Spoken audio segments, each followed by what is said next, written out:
सलाल और बगलियार डैम के गेट खोल दिए हैं। कई दिन तक पानी रोकने के बाद अचानक भारत ने गेट खोल दिए और डैम के गेट खोलने से पाकिस्तान में बाढ़ की मुसीबत भी आ सकती है। यानी कि मुसीबत आसमान से भी आएगी, मुसीबत हवा से भी आएगी और मुसीबत पानी से भी आएगी। और कहां से बचोगे तुम? अभी बम फोड़ते रहो, बयानों के बम फोड़ते रहो, लगातार बयानों के बम देखे जा रहे हैं। हमारे साथ कश्मीरी पंडित हैं जिन्होंने बहुत लंबा दर्द झेला है। इन सब के बीच क्या सुकून मिलता है आपको कि अगर पहलगांव में जिन लोगों पर हमला किया और कहा गया कि इस हमले का माकूल जवाब दिया जाएगा, आप संतुष्ट हैं? देखिए, संतुष्ट तो बिल्कुल है, इसमें कहने की कोई शुक्र नहीं है, कोई इसमें शक नहीं है, इसको ऐसे कर शुक्र नहीं है।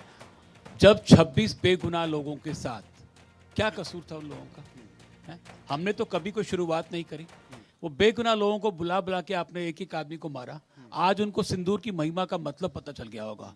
ये ऑपरेशन सिंदूर नहीं, ये भारत में सिंदूर एक औरत का अभिमान होता है।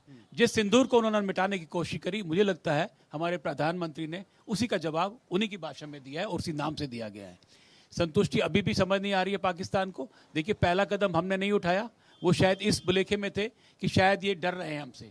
अगर आप सभी लोग देखें मीडिया में, पाकिस्तान बहुत दिनों से हमारे अगेंस्ट ड्रोन से कुछ ना कुछ गिरा रहा था, लेकिन उनको हथियार। शायद ये लग रहा था शायद ये घबरा गए हैं। लेकिन हमने जो स्ट्रेटजी हमने भारतीय सेना ने करी, भारतीय सरकार ने चली, बिल्कुल परफेक्ट स्ट्रेटजी थी।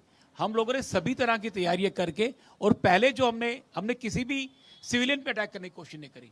हमारा मकसद बेसिकली था जो ठिकाने पाकिस्तान बार बार मना करने पर भी नहीं हटाता है, उसको हटाने की कोशिश करी और हटा दिया, उनको करना हटा चाहिए दिया, था। जो मेरे साथ भार्गव साहब मौजूद है, मैं भार्गव साहब के पास चलूंगा। भार्गव साहब, तनाव अब भी कम नहीं हुआ, बल्कि ये कह सकते हैं कि तनाव बढ़ गया है, क्योंकि पाकिस्तान जिस तरीके से बातें कर रहा है। सबसे बड़ी बात है, अपने दर्शकों को एक बात बता दें, पाकिस्तान फंस गया है। कैसे फंस गया है?